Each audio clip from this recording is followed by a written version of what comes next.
आखिर तिलचट्टों ने अपना काम कर दिया। तिलचट्टा बोले तो कॉकरोच। भारत के इतिहास में पहली बार चीफ जस्टिस ऑफ इंडिया के कोर्ट में दिए गए एक मौखिक बयान पर आधिकारिक सफाई जारी करनी पड़ी। आप सब लोग जानते हैं कि दो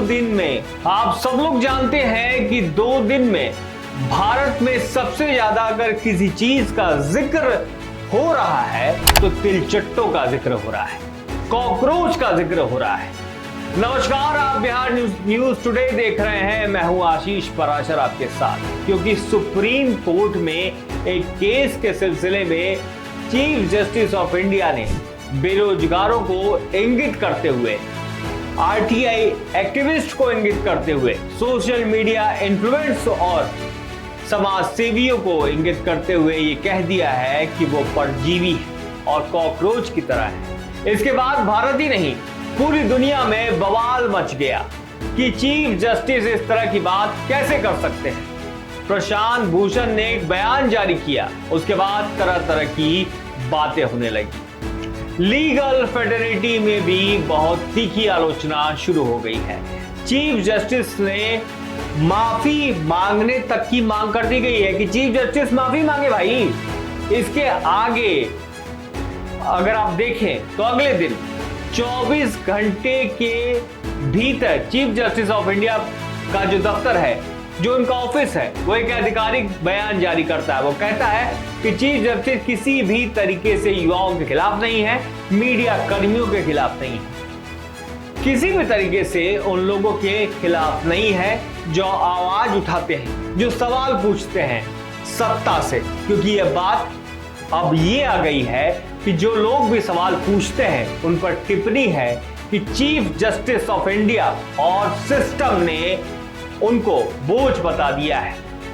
इनको लेकर तीखी प्रतिक्रिया सामने आ गई है। तो जो सफाई जारी हुई है उसके अनुसार चीफ जस्टिस ऑफ इंडिया के ऑफिस में जब उनसे सफाई में क्या कहा गया है वो भी हम आपको बता देते हैं। ये बात जरा समझ ली। उन्होंने कहा है कि सोशल मीडिया और मीडिया में एक ऐसी खबर चल रही है जिसको लेकर मैं बेहद नाराज हूं। चीफ जस्टिस ऑफ इंडिया ने कहा कि सूर्यकांत जी की एक फिजूल मामले की सुनवाई के दौरान की गई उनकी मौखिक टिप्पणी की गलत तरीके से मीडिया में पेश किया गया है। मतलब जो कॉकरोच उन्होंने कहा था, तिलचट्टा जो उन्होंने कहा था, उसका रेफरेंस बदलकर मीडिया में पेश कर दिया गया है। इसका भी ठीकरा मीडिया पर ही फोड़ दिया गया है, जिससे वो बहुत पीड़ादायक है। उन्होंने साफ कहा है कि इसका मकसद देश के युवाओं का अपमान करना, देश के युवाओं का अपमान करना, कर्मी का अपमान करना, ये सब नहीं था। चीफ जस्टिस ने उन लोगों पर निशाना साधा था, गौर कीजिएगा, कि फर्जी और जाली डिग्रियों के सहारे वकालत जैसे गंभीर पेशों से एंट्री ले रहे लोगों पर उन्होंने टिप्पणी की थी। उन्होंने ऐसे जालसाजों की तुलना परजीवी से की, पैरासाइट कहा। यहां तक कि आगे चीफ जस्टिस ने मीडिया की रिपोर्टिंग पर दुख बताते हुए कहा कि यह कहना पूरी तरह निराधार होगा कि मैंने देश के युवाओं की आलोचना की है। आगे कुछ लोग फर्जी डिग्री के दम पर काउंसिल, मीडिया और सोशल मीडिया जैसे सम्मानित पेशों में घुसाए हैं। कोर्टरूम में सिर्फ ऐसे ही लोगों की परजीवी और कॉकरोच की तरह सिस्टम को खराब करने वाला कहा गया था। चीफ जस्टिस ऑफ इंडिया ने देश के युवाओं के तारीफ करते हुए उन्होंने प्रेरणादायक भी बताया है। उन्होंने कहा कि वर्तमान और भविष्य की हमारी युवा शक्ति पर हमें गर्व है। भारत का हर युवा मुझे काम करने के लिए प्रेरित करता है। उन्होंने आगे ये भी कहा कि भारतीय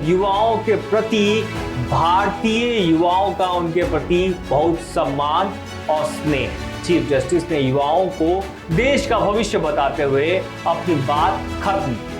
उन्होंने कहा कि कोई अभिव्यक्ति या अतिशक्ति नहीं होगी कि मैं भी युवाओं को विकसित भारत का सबसे मजबूत स्तंभ मानता हूं। तो देखिए, चीफ जस्टिस का आशय चाहे जो रहा हो, लेकिन एक बात बड़ी साफ है कि देश का जो युवा, भले अब चीफ जस्टिस कह रहे हैं कि उनका आशय नहीं है, लेकिन अगर अब उस आशय को मान लिया जाए तो कॉकरोच हैं, तिलचट्टा है, ये अपने अधिकारों को लेकर खास करके आर्टिकल कोविड-19 को लेकर, बोलने के अधिकार को लेकर, अपनी अभिव्यक्ति की आजादी को लेकर बहुत ही सचेत है।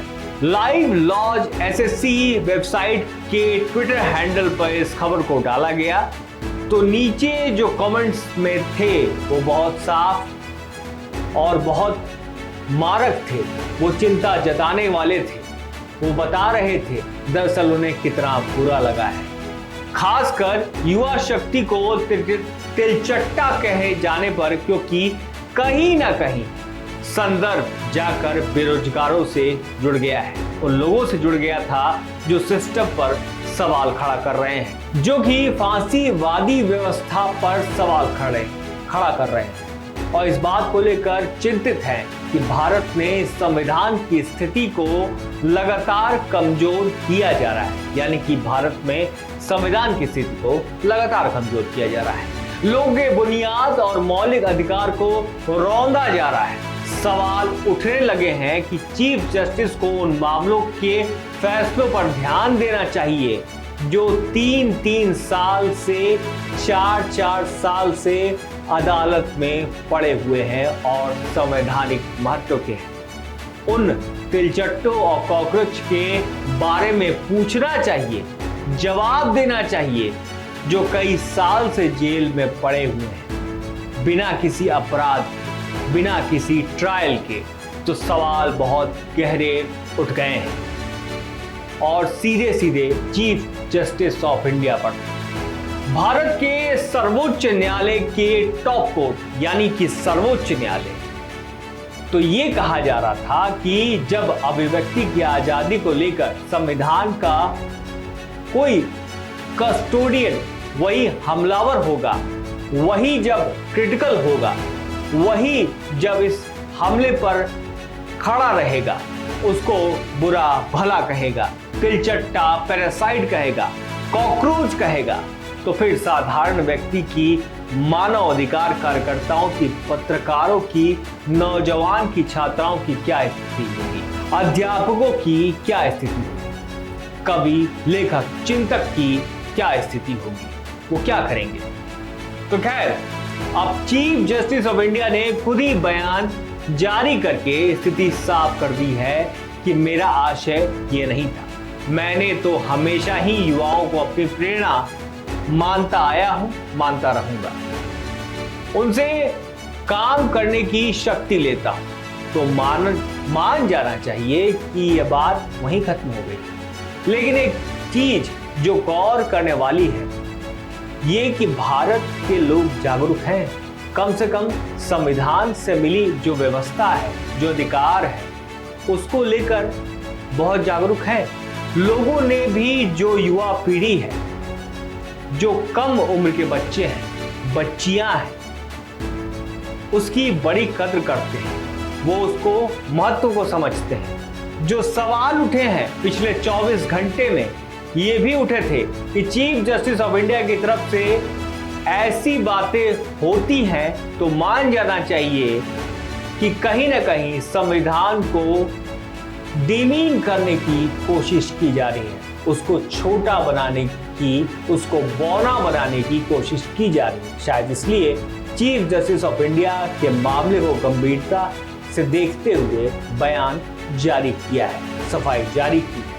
यह ऐतिहासिक है, लेकिन यह बहुत अच्छा है कि चीफ जस्टिस ऑफ इंडिया ने कम से कम सामने आकर यह कहा कि उनकी बातों को गलत अर्थ निकाला गया है, उनकी बातों का गलत अर्थ निकाला गया है। वो किसी भी तरीके से संविधान से जो मिला मौलिक अधिकार है और जिसकी गारंटी संविधान भारत के हर नागरिक को करता है, उसको छोटा बनाने की उनकी कोई मंशा नहीं। फिलहाल इस वीडियो में इतना ही, लेकिन आप देखते रहिए बिहार न्यूज टुडे। अगर आप मेरी बात से सहमत हैं तो कमेंट कीजिए और कमेंट करके अपनी राय जरूर बताइए। साथ ही साथ हमारे चैनल को सब्सक्राइब कीजिए। वीडियो अच्छी लगी हो तो शेयर कीजिए, लाइक कीजिए। आपका बहुत बहुत शुक्रिया। वीडियो पसंद आए तो इसे लाइक और ज्यादा से ज्यादा शेयर करें। हमारे चैनल को सब्सक्राइब करना न भूलें ताकि आपको हर जरूरी खबर सबसे पहले मिल सके। अगर आप किसी खास विषय या मुद्दे पर वीडियो देखना चाहते हैं तो कमेंट करके जरूर बताएं। आपकी राय हमारे लिए बेहद अहम है।